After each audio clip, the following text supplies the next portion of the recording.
Hi everyone, welcome to my channel. So in this video, I want to talk about how important is it to check the handlebar, that it's straight, that it hasn't been bent. And in this video, I'm gonna give you a little overview of what to look for.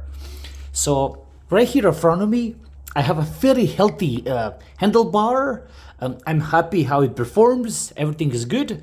But every so on, when I check the bikes, I see a handlebar that's usually bent.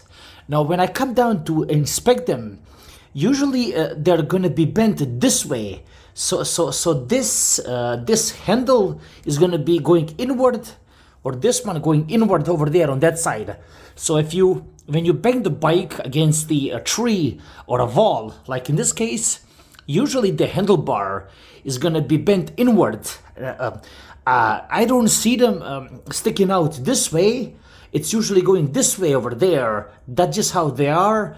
Unless you run into some Chinelli, that's how they should be. Kind of rare production model, but usually they should be nice and straight. So the first thing that I like to do when I look at it, I like to just come down like this and take a mirror. And like if you look over here, you see I'm at 16. So again, if I go down here, I'm at 16. So you see here, I'm fairly consistent. Now I'm here at I believe at 15. This is the one when the handlebar now is starting to go inward, on the upper end, which is okay, because now that's the time due to the shape that's going this way. So that's okay. However, from here to here, and that side, you should have a same distance. Basically, this would be the same distance. Now, while I'm at it, I tend to feel all the way over here just to make sure there's no dings in it. You want to check for that too.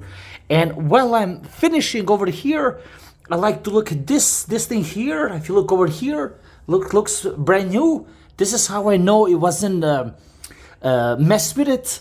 And while we are at it, this is the bolt that I also want to undo and make sure that the the handlebar is not seized. So again, make sure that you have a little wrench here to undo this thing. And that's pretty much that. So that's how you should check your handlebar. I know it's not a big thing, but it's always a good idea to check it over. And when you have a straight handlebar, the ride should be much nicer. And there you go. Like, subscribe, and take care. Bye-bye.